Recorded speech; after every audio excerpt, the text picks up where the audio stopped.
વિકટ પૂર સામે વડોદરા શહેરના લોકો ઝઝૂમી રહ્યા છે। વિશ્વામિત્રી નદીના પાણીના પ્રકોપથી લોકો થરથર કાંપી રહ્યા છે। ત્યારે ન્યૂઝ 18 ગુજરાતીની ટીમ ગ્રાઉન્ડ ઝીરો પર પહોંચી અને ત્યારે અમિતનગરના લોકો રડતી આંખોએ અમને તેમની જે વેદના છે તે વર્ણવી રહ્યા છે।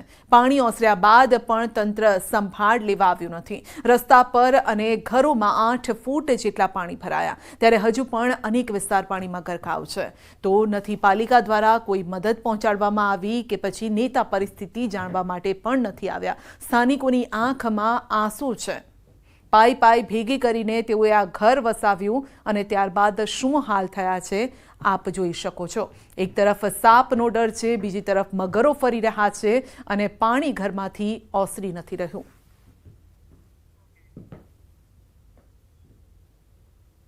વડોદરામાં વિશ્વામિત્રી નદીના પૂર જે છે તે સમગ્ર વિસ્તારમાં ફરી વળ્યા હતા। ગઈકાલ સુધી જે પાણી જે છે તે લોકોને ધડસમાં પાણી હતા। આ છે અમિતનગર રોડ, જ્યાં આવેલ અજીતનગર સોસાયટીમાં અત્યારે હાલ જે છે તે પાણી ઓસર્યા બાદ લોકોએ ઘરની સફાઈ કરી છે।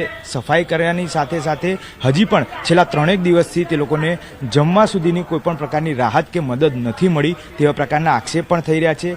3 દિવસથી સતત પાણી છે, લગભગ 6 થી 7 ફૂટ ઘરમાં પાણી છે। આટલું બધું પાણી હોવા છતાં કોર્પોરેશનમાંથી, વડોદરા મ્યુનિસિપલ કોર્પોરેશનમાંથી કોઈ પણ વ્યક્તિ આવ્યું નથી। 3 દિવસથી લાઇટ નથી। બાળકોને પણ સુદ્ધા જમવાનું કે નાસ્તો કે એવું કોઈ જ પ્રકારની અમને મદદ મળી નથી। ક્યારે પણ કોઈ પણ ટાઈપની મદદ નથી કરી। અમારા બાળકો નાના છે, એ લોકો પણ ખાધા પીધા વગર રડીને સૂઈ ગયા છે। તેમ છતાં લાઇટ નથી, ખાવાનું નથી, પાણી નથી, પાણીની બોટલ સુદ્ધા પહોંચાડવાની જવાબદારી લીધી નથી। અમે એમને જોયા કરતા હતા કે કોઈ પણ મદદ અમને કરશે, એ લોકો અંદર સુદ્ધા આવ્યા નથી। તંત્રને અમને એટલું જ કહેવામાં આવશે કે અમને આર્થિક સહાયતા કરો અને અમે આ વખતે કોઈ પણ ટાઈપનો ટેક્સ ભરવા માંગતા નથી અને અમને બને ત્યાં સુધી સહાયની ખરેખર જરૂર છે। અમારું બધું જ પાણીમાં જતું રહ્યું છે, બધું ઘર વખરી, બધું જ ખાવા સુદ્ધાનું અનાજ પણ નથી। હવે અમે એટલા બધા ગુસ્સે થયા છીએ કે હવે અમારે વોટિંગે ના જોઈએ, અમારે કશું જોઈએ જ નહીં કે હું તો સિંગલ રહું છું, મારે ગળા સુધી પાણી હતું, હું ઘરમાંથી બહાર નીકળી આજે હું જતી રહી હોત, મારો જીવ જતી રહ્યો તો તંત્રને શું જવાબદારી હતી? થોડું તો તંત્રએ તકની લેવી જોઈએ ને। બિલકુલ, તો આ હતા અમિતનગર પાસે આવેલું જે અજીતનગર રોડ છે ત્યાં આગળની મહિલાઓ, જેમનો રોષ જે છે તે અત્યારે હાલ વ્યક્ત કરી રહ્યા છે। તંત્ર દ્વારા કોઈપણ પ્રકારની કામગીરી કે મદદ નથી પહોંચાડવામાં આવી રહી। પાણી જે છે તે ગળાડૂબ પાણી હતા અને તેને પગલે લોકો તેમના પ્રથમ માળે રહેવા માટે પણ મજબૂર બન્યા। કેમેરામેન ખેંગાર રાઠોડ સાથે મૌલિક દામેચા, ન્યૂઝ 18 ગુજરાતી, વડોદરા। થોડીવારમાં સીએમ ભૂપેન્દ્ર પટેલ જામનગર જવા માટે રવાના થશે। સીએમ ભૂપેન્દ્ર પટેલ અસરગ્રસ્ત વિસ્તારોની મુલાકાત પણ લેશે। 5 વાગે ખંભાળિયામાં કલેક્ટર કચેરી ખાતે તેઓ મીટિંગ કરશે। 5:45 વાગે અસરગ્રસ્ત વિસ્તારોમાં તેઓ જશે, લોકો સાથે પણ મુલાકાત કરી શકે છે। મુખ્ય સચિવ MK દાસ પણ તેમની સાથે જોડાશે। તો જામનગર માટે રવાના થશે સીએમ ભૂપેન્દ્ર પટેલ અને 5 વાગે ખંભાળિયામાં તેઓ એક બેઠક પણ લેશે। આ સાથે અસરગ્રસ્તોની મુલાકાતે પણ જવાના છે।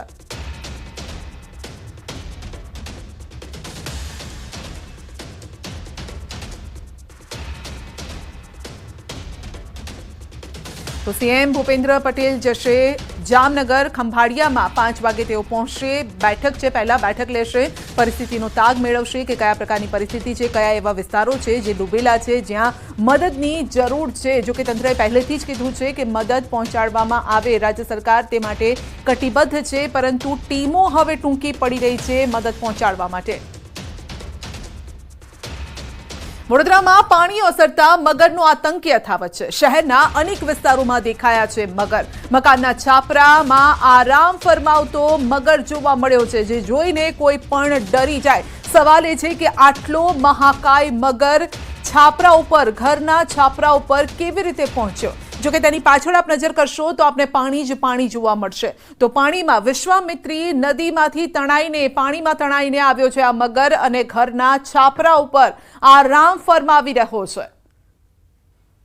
તો આ જે દ્રશ્યો છે ખરેખર ડરામણા દ્રશ્યો છે। લોકોને પણ કદાચ આશ્ચર્યચકિત થઈ જાય આ દ્રશ્ય જોઈને કે ઘરના છાપરા ઉપર આ મગર પહોંચ્યો કેવી રીતે, અને એ પણ મહાકાય મગર છે।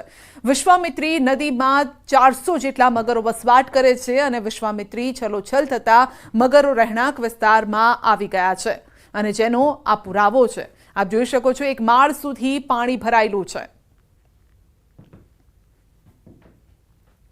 તો વડોદરામાં ધોધમાર વરસાદે તબાહી મચાવી છે અને ત્યારે વરસાદના કારણે શહેરના અનેક વિસ્તારમાં વીજળી ગુલ થઈ ગઈ છે। MGVCLના અધિકારીએ કહ્યું છે કે આજે સાંજ સુધીમાં મોટાભાગના વિસ્તારોમાં વીજળી પુનઃ સ્થાપિત કરવામાં આવશે। વધુમાં જણાવ્યું કે વડોદરામાં પાવર રિસ્ટોરેશનમાં MGVCL ટીમને મદદ કરવા DGVCL તરફથી 50 વધારાની ટીમો તૈનાત કરાઈ છે અને જેથી શહેરીજનોએ રાહતનો શ્વાસ લીધો છે।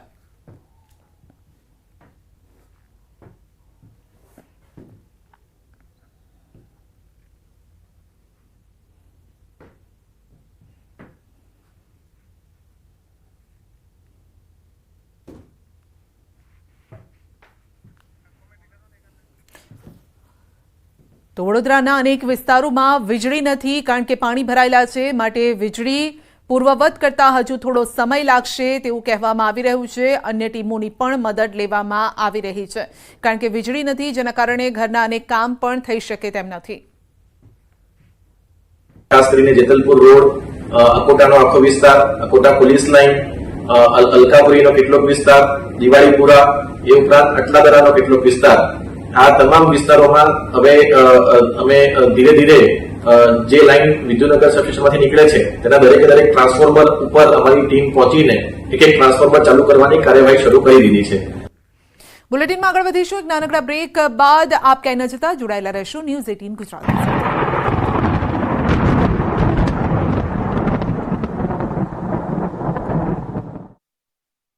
સાથે। અરવલ્લી બાયડના વરાંશી નદીનું રૌદ્ર સ્વરૂપ, બોરમઠ પાસે ખેતરોનું પણ ધોવાણ, ઉપરવાસમાં વરસાદના કારણે નદીમાં ઘોડાપૂર।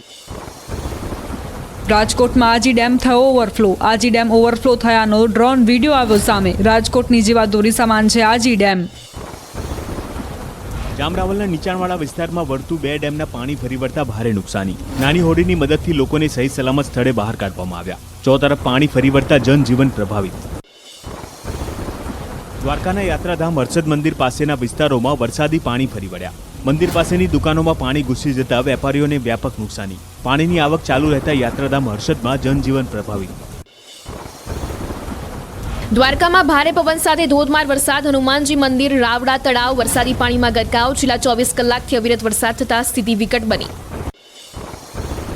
ખંભાળિયામાં ભારે વરસાદથી તેલી નદીમાં આવ્યું ઘોડાપુર, મહાપ્રભુજીની બેઠકમાં પાણી ઘૂસી જતા જળબંબાકાર જેવી સ્થિતિ સર્જાઈ, ભારે વરસાદથી જનજીવન અસ્તવ્યસ્ત થયું।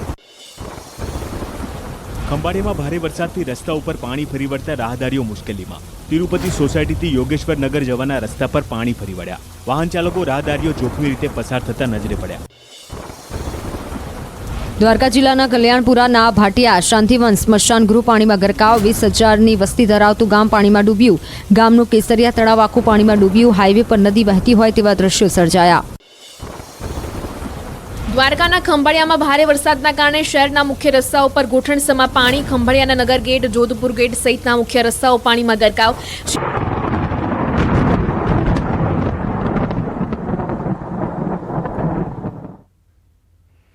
ખંભાતના ગોલાણાના 30 પશુપાલકો ફસાયા છે।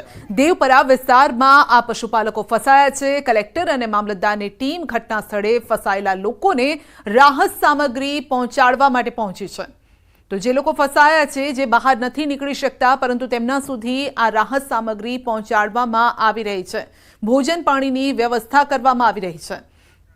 વધુ અપડેટ મેળવીશું આ અંગે જ અમારા સહયોગી જનક આપણી સાથે જોડાયા છે અને તેમની પાસેથી જ ગ્રાઉન્ડ ઝીરો પર શું પરિસ્થિતિ છે તે જાણવા માટે જઈએ। જી જનક। સંધ્યા, આજે આણંદ જિલ્લાનું આ ખંભાત તાલુકાનું છેવાડા ગામ ગોલાણામાં ઉપરવાસ એટલે કે સાબરમતી નદીનો જે પાણીનો પ્રવાહ છે તે સતત વહી રહ્યો છે, જેના કારણે ગોલાણા જે વિસ્તાર છે એનો આ દેવપુરા એક સીમ વિસ્તાર છે। આ જોઈ શકો છો કે આ સાબરમતીના પાણી ચારે કોર જ્યાં જુઓ ત્યાં પાણીની સ્થિતિ છે, ત્યારે લગભગ 30 જેટલા પશુપાલક પરિવારો આની અંદર છે। હાલ સમગ્ર ઘટના આણંદ જિલ્લા કલેક્ટરના ધ્યાનમાં આવતા ખંભાત પ્રાંત કલેક્ટરને તેમણે આદેશ કર્યા। ખંભાત પ્રાંત કલેક્ટર, ખંભાત મામલતદાર હાલ ઘટના સ્થળે છે, દ્રશ્યમાં ચોક્કસ દેખાય છે। આ લોકોએ ખૂબ પ્રયાસ કર્યા આજે પશુપાલકોને સમજાવવાના કે ભાઈ તમે સલામત સ્થળોએ નીકળી જાઓ, પણ પશુપાલકો સંમત થયા નહીં, કારણ કે મૂળ કારણ એ છે કે તેમના પશુઓ અને ઢોરો બધું ત્યાં એમની સાથે છે. ચોક્કસ એમના ઘરોમાં પાણી નથી, પણ આજુબાજુ જ્યાં જુઓ ત્યાં જળબંબાકારની સ્થિતિ છે. એટલે ખંભાત પ્રાંત કલેક્ટર અને ખંભાત મામલતદાર હાલ ઘટના સ્થળે છે. ખૂબ સમજાવટ કરી કે તમે સલામત સ્થળોએ ખસી જાઓ, તમને અમે લઈ જઈએ, બોટની બી વ્યવસ્થા કરીએ, પરંતુ આ લોકોએ સદંતર ના પાડી કે ના અમે આવવા તૈયાર નથી. ત્યારે આ જે સાધન સામગ્રી છે બધી ઘર વખરી, શાકભાજી અને જે કહેવાય કે ચીજ વસ્તુઓ ઘરની ખાવાની, એ લગભગ 20 જેટલા દિવસ ચાલે એટલો પુરવઠો આણંદ કલેક્ટરની સૂચનાથી ખંભાત પ્રાંત કલેક્ટર અને મામલતદારે એ લોકોને પહોંચાડી છે. હાલ આણંદ નગરપાલિકાની એક બોટ છે, હમણાં થોડીક વાર પહેલા જ આ બોટ સાધન સામગ્રીની ચીજ વસ્તુઓ લઈ અને આજે કોઈ પશુપાલકો છે તેમને પહોંચાડવા માટે નીકળી છે. સંધ્યા ચોક્કસ દ્રશ્યમાં દેખાય છે, જ્યાં જુઓ ત્યાં પાણી જ પાણી, ખૂબ ગંભીર સ્થિતિ છે. અહીંયા એકલ દોકલ માણસને તો આવતા પણ ડર લાગે એવી સ્થિતિ છે. પવન પણ ખૂબ છે, એટલે પરિસ્થિતિ અહીંયા ખૂબ ખરાબ છે. ખૂબ મહત્વની બાબત એ છે કે બિલકુલ, આણંદ તો કલેક્ટરમાં પાણી જે લોકો બહાર નથી નીકળી રહ્યા માટે જીવન જરૂરિયાતની ચીજ વસ્તુઓ પહોંચાડવામાં આવી રહી છે. જનક, આપનો આભાર. તો દેવપરા વિસ્તારમાં પશુપાલકો ફસાયા છે અને તેમના માટે કલેક્ટર મામલતદારની ટીમ અત્યારે ખડે પગે છે. તેમને 20 દિવસ ચાલે તેટલી રસોઈની જે સામગ્રી છે તે પહોંચાડવામાં આવી છે. તો પોરબંદરના ઘેડ પંથકમાં ફરી જળબંબાકારની સ્થિતિ સર્જાઈ છે. ધસમસતા પ્રવાહ વચ્ચે પહોંચ્યું છે ન્યૂઝ 18 ગુજરાતી. જ્યાં તંત્ર ન પહોંચ્યું ત્યાં પહોંચ્યું ન્યૂઝ 18 ગુજરાતી. અમારી ટીમ પહોંચી છે અને ઘેડ પંથકના 25થી વધુ ગામડા પાણીની અંદર ગરકાવ છે. કમર સુધીના પાણી છે અને અમારા સહયોગી એ ચિતાર મેળવવા માટે પહોંચ્યા છે.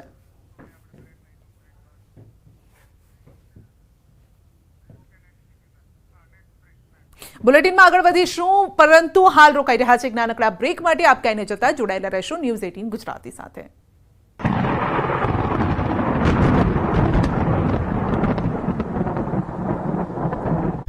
વરસી રહેલા વરસાદના કારણે જનજીવન પ્રભાવિત.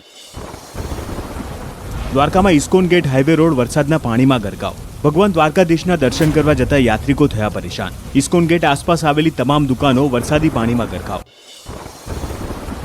દ્વારકાના ખંભાળિયામાં ઘી ડેમના પાણી રહેણાંક વિસ્તારમાં ઘૂસ્યા. રામના સોસાયટીમાં વિસ્તારમાં પાણી ફરી વળ્યા. ખાનગી શાળાઓમાં પાણી ઘૂસતા સ્કૂલ બસ પાણીમાં ડૂબી. દ્વારકાનું જામરાવલ ગામ બેટમાં ફેરવાયું. વર્તુબે ડેમના 20 દરવાજા 5 ફૂટ સુધી ખોલાતા ઠેર ઠેર જળબંબાકારની સ્થિતિ. બસ સ્ટેન્ડ અને બજાર સહિતના વિસ્તારોમાં ધસમસતા પૂરના પાણી વહેતા થતા જનજીવન પ્રભાવિત. અંબાજીના સરપગલા ગામની નદી બે કાંઠે ઉપરવાસમાં ભારે વરસાદ થતા નદીમાં ધસમસતો પ્રવાહ જોવા મળ્યો. ઈડરમાલ જવાનો માર્ગ પાણીમાં ગરકાવ. સ્થાનિકોને અવરજવરમાં ભારે હાલાકી. જામનગર દ્વારકા હાઈવે પર ભરાયા વરસાદી પાણી. જામનગર ટોલ નાકાનો વિડીયો સોશિયલ મીડિયામાં થયો વાયરલ. જિલ્લાના પંચાયત વિભાગ અંતર્ગત આવતા 7 જેટલા રસ્તાઓ બંધ કરવામાં આવ્યા. અનરાધાર વરસાદથી જામનગરમાં જળપ્રલય. દરેડનું ખોડિયાર મંદિર પાણીમાં ગરકાવ. મંદિરમાં ભરાયેલા ધસમસતા પાણીનો વિડીયો વાયરલ. જામનગરના પટેલવાડી વિસ્તારમાં ઘરોમાં પાણી ભરાયા. રહેણાંક મકાનમાં પાણી ઘૂસતા જનજીવન અસ્તવ્યસ્ત. લોકોએ વણવી પોતાની આપવીતી. ઘરમાં 3 દિવસથી જમવાનું નથી બનાવ્યું. જામનગરની કાલાવડ ચોકડી પાસે વરસાદી પાણી ભરાયા. ખેતરોમાં ગોઠણસમા પાણી ભરાતા પાકને નુકસાન. હાપા, ઠેબા, નગરસીમ સહિતના ગામોમાં જળબંબાકાર. હાઈવે પરના ખેતરોમાં વરસાદી પાણી ઘૂસ્યા. પોરબંદરનો ઘેડ વિસ્તાર ફરી એકવાર બેટમાં ફેરવાયો. પોરબંદર સોમનાથ હાઈવે પર ફરી વળ્યા પાણી. હાઈવે પર પાણી ભરાતા નાના વાહનો માટે રસ્તો બંધ કરવામાં આવ્યો. જાણે કોઈ દરિયાના મોજા ઉછળતા હોય તેમ ધસમસતું આવતું આજી નદીનું તોફાની